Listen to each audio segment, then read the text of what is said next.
another episode of The Platform. I'm Togsy, no Warwick with me tonight, something different, out of the studio and actually back home on the Gold Coast, where I grew up and worked in radio and then started making a web show, travelling around the world doing all kinds of interviews, and I just love stories and some great stories tonight on the show, and we begin with Noodle Simone Green.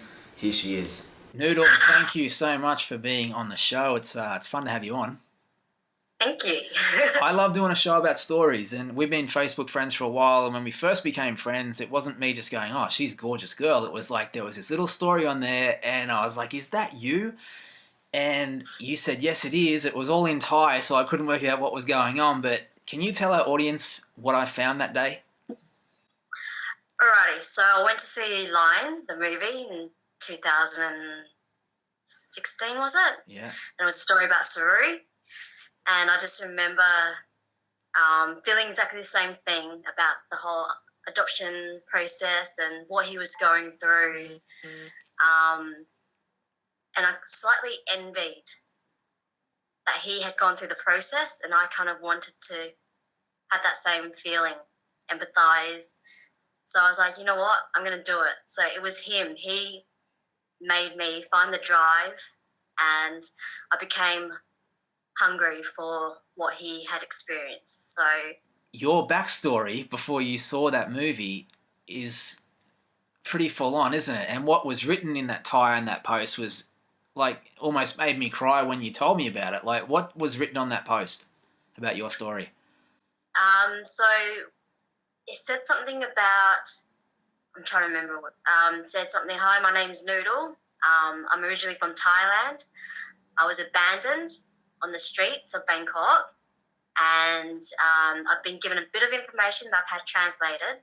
So this is the information. My mum's name, which was in Thai, where she lived, which was also in Thai, and the hospital that I may have been abandoned at. So with that very little information, I had translated it, put it into English, posted it on Facebook, and let the whole world help me try and find these fine details that I had. So you were, at what age did you realise that you were abandoned as a baby at a hospital? Straight away. As soon as I understood English, my parents told me that I was abandoned, that I was in an orphanage, and that I had been adopted. So as soon as they adopted me, they told me the story. So how long were you in the orphanage for? About 4.5 years. So you're a little baby growing up I was there. 5. I just turned 5 when I was adopted. Wow. So how did your Australian parents find you? Like, that's probably a crazy story. So my mum actually worked for an adoption agency at the time, and she did a lot of the Southeast Asian areas, and I think she just happened to come across me and fell in love with me straight away. And I was quite old in the orphanage. I was one of the oldest there.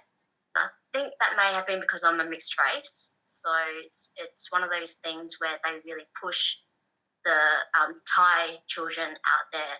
And I've been told that, especially back in the 80s, that if you had mixed race, they didn't want to send evil into the family. So that's what I was told. Whether it's true or not is another story.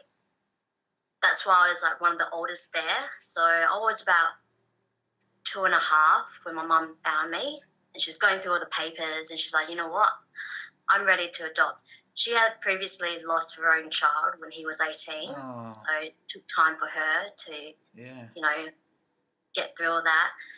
But when she found me, she knew she was ready. So she's like, that's it. I'm going to adopt this child and bring her back to Adelaide, and she's going to be my daughter. Wow. So what was life like in Adelaide growing up then, with a backstory like that? Initially it was hard to adjust. I had to learn to adapt to Western culture. I didn't speak a word of English, and I was put straight into school, so that was really tough for me. I did get bullied first couple of years, so that was really tough for me. So I learnt about racism very quickly. I also learnt to gain trust, and also learnt how to adapt quickly to different situations. But I think my parents helped me by including me into extracurricular, like dancing, to try and strengthen my social skills. And there I learned to develop, to progress, and to excel in something that I am now really good at and make a living out of. So I found my confidence within me, and I think that really helped to get into the swing of things in Australia. So there's a bit of your backstory, and then we get to this point where you hear about the movie Lion, which is an incredible film, and you go and see it with your backstory, and then what happens at that point? Well, as I've told other people, it was a very cathartic experience. I left the cinemas thinking, wow, that made me feel so inspired, and I was ready. Before that, I was really disconcerted about the whole idea of trying to figure myself out, trying to find my identity and knowing the unknown. And I was worried about my parents as well, what they would think, because it was quite close to the bone for them. So I didn't want to upset them in any way. But I knew I had to do it at some point because there was almost like a hole in my mind, in my heart. So when out of the movies, I was like, the time is right. Just got to do it and go for it. Such an inspiring story, and you will not believe how it all ends up, and we'll find out when we come back from the break.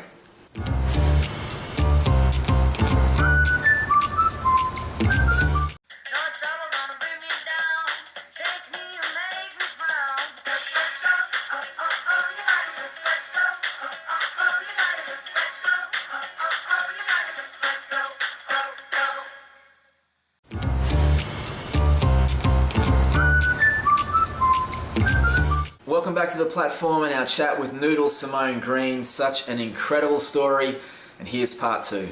So you leave a movie theatre and you're like, okay, I've just seen this incredible film about this guy that's adopted to Australia. He goes to India, uses Google Maps, and somehow finds his mum. So you don't know where to go, but you make this post and you just put it on Facebook, right?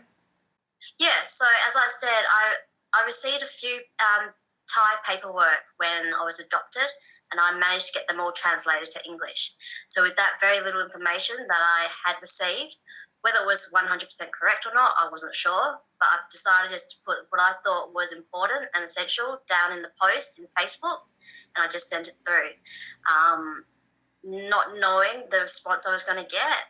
So just with one name, one address, and the hospital name that I may have been abandoned at, that was enough for the whole world to reach their hands out and help me. And so what happens? Like, do you start getting messages from people in Thailand? I mean, I know a TV station in Thailand picked it up, right, and started promoting it. Absolutely. That went viral, actually. So they have I think it's Channel 3 over there, they have like a Today morning show. Yeah. And they did an exclusive, like a 2-minute story about this Aussie model trying to find her biological mum in Thailand.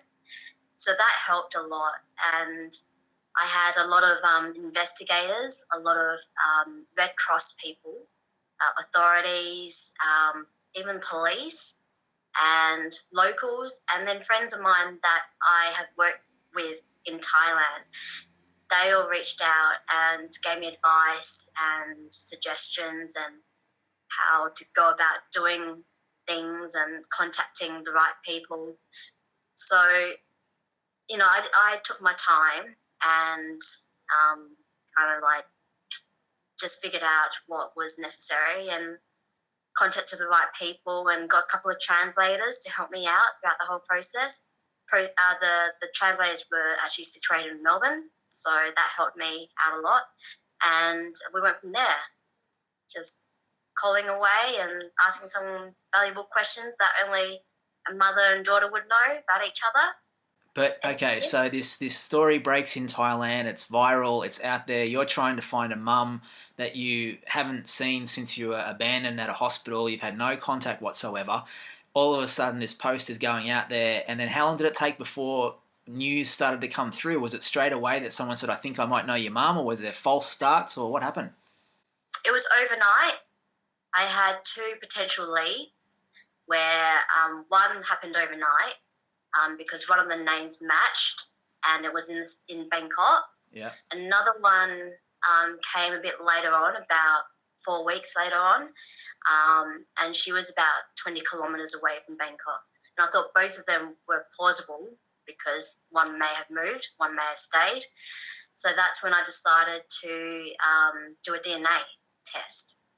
So I organised a DNA kit to be sent from Australia to the two addresses, and then one of them was willing to do it, whereas the other one wasn't. And the one that was willing to do it happened to be in Bangkok, and within 2 weeks we got the results. And it was a match. It's unbelievable. So I just can't get my head around the fact you go see a movie, you want to sort of complete and heal this hole in your heart of knowing that you've got your biological mother in Thailand. She's taking the tests and they're positive. And then I remember you basically excited. You went over there, right? Tell us about that. That is like crazy. It was one of those things where once I had found out the results, I didn't think. I just did. I think I was worried. I'm a person that can digress. I can be over-analytical. And I know that if people start to intervene, then my mind starts to wander. So as soon as I found out about the results, I just booked some airfares, jumped on a plane, and just went there. And it was a very daunting, surreal experience, but I'm glad I just did it without thinking about it. It was one of those things where I had to. I saw the pictures on your Facebook of, I remember the day, I was kind of excited following the journey. I remember thinking, oh my God, I can't wait to see these pictures. So what was it like for you when you're going to meet your mum for the first time really in your life? I was scared. I was very worried that, I didn't know what to expect. When she first walked into the foyer, there was almost this unspoken communication where we just connected. She didn't speak English, I didn't speak Thai, but we just looked at each other and we just instantly knew that we were connected, and it's obvious that she was my mum and I was her daughter. And I think to me it was a sense of achievement and belonging, and knowing that I've done it. And enough is enough. Like, enough wondering, enough fantasizing, enough, just curiosity. Enough was enough. I've done it. There she is. I've achieved something, and I know who she is now. And I was worried that she may not have been alive, so that also healed me as well, knowing that I managed to say hi and tell her that I was fine and what she did was fine and that everything was fine. And I'm happy that I did that. Oh, man, it's such a good story. It's like Lion Part 2. What's it like now then? I mean, because there were other family members, right? Have you got brothers and sisters? Yes, I have a half brother and half sister and a nephew as well, little Mickey. So, yeah. That's so cool. Good. That's so cool. We didn't speak English or Thai, so we did a lot of... You don't really need to, do you? If you have that situation where you just want to see your mum again and have a hug, really, I mean, you don't need to speak the same language. Absolutely. She kept stroking me. Like, She's probably so stunned at how gorgeous you are. Yeah, it's pretty cool. It just goes to show you that anything's possible with social networking, and that's really what you used, right, to make it happen. Yeah, that was my saving tool, really. Facebook. Awesome. And by the way, why do they call you Noodle? So when I first arrived to Australia, my parents tried to introduce me to Western food, and all I'd wanted noodles. And Dad would give me a burger, be like, noodle. It'd be a sandwich, I'd be like, noodle. And I was very adamant on my noodles. Wow. And I think it sticks in this industry that I'm in as well. Because people go, who's this noodle that everyone's talking about? Yeah. So it's a good nickname to have as well. Awesome. Well, Noodle, thank you so much for being on the show. Your story is incredible, and wish you all the best. Thanks, Togsy. So there she is, Noodle Simone Green. Super fun to have her on the show, and what an incredible story. And up next, something super random, another story I found online. We'll meet Gweneth Lee. She is very fascinating, and you'll find out why when we come back.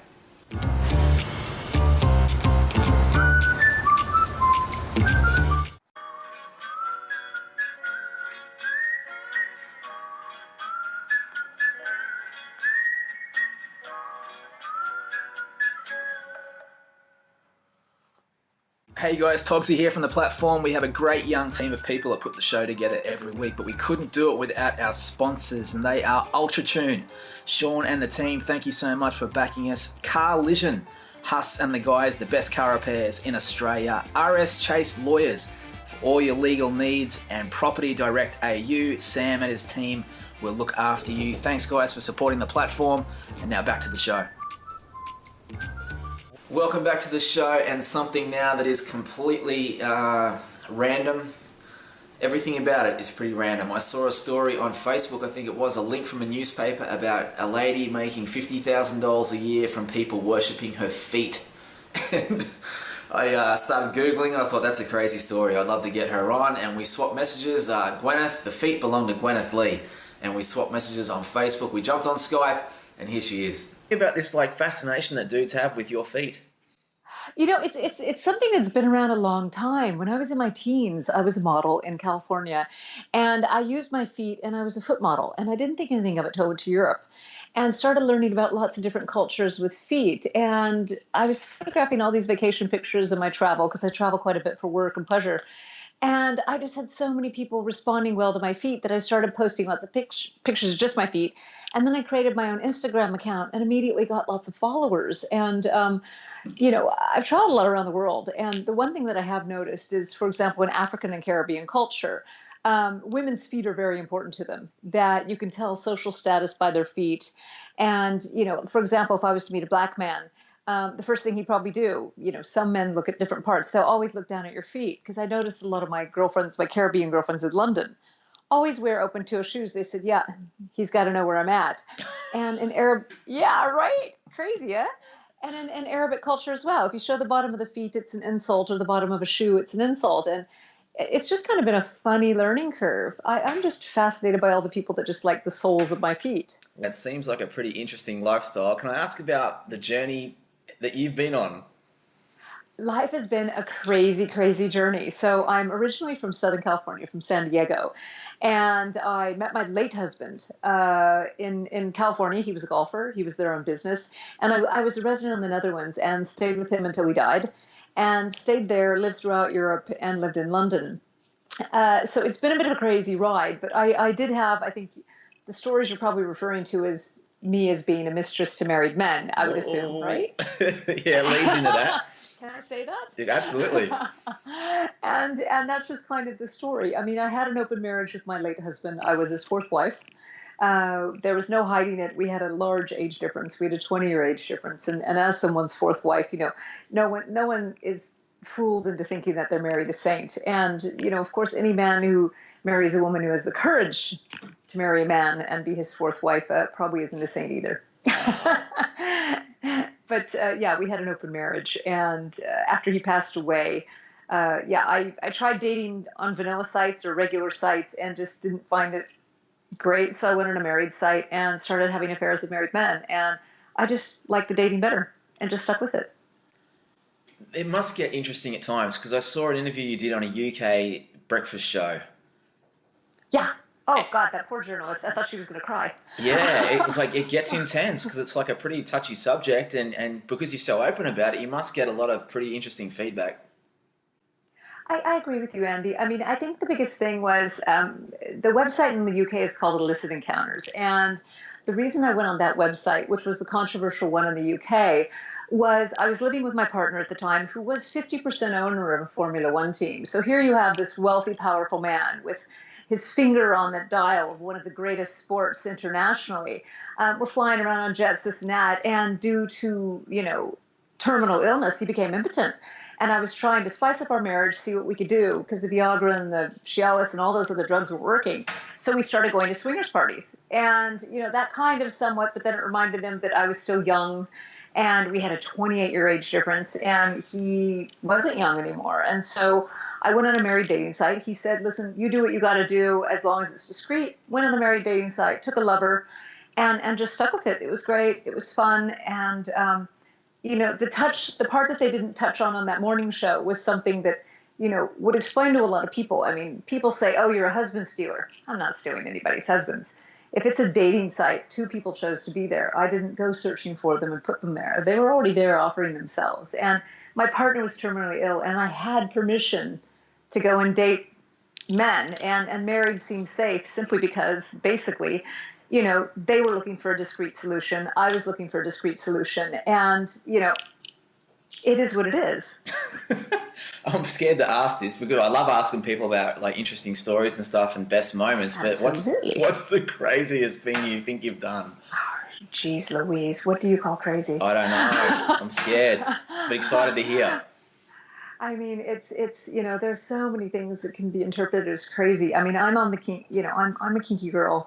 I've had affairs with married men where I've taken them to swingers parties and they'd never swung before. I had an affair with a quite conservative Scandinavian businessman where after a year into our affair, he thought he'd introduce BDSM to our relationship and said, have you ever heard of this? And I said, well, yeah, I'm dominant. And he was like, you're kidding. And I said, why don't we book a dungeon and find out? And he became obsessed with it. And I mean, it got to a point where I once took him to a dungeon, tied him up where he was hanging from the ceiling suspended, threw water on him, electrocuted him. And then that evening, sent him out to a charity dinner with his wife. Do you ever get bored if you meet a guy and you just want to sit on the couch and watch a movie and like cuddle and kiss?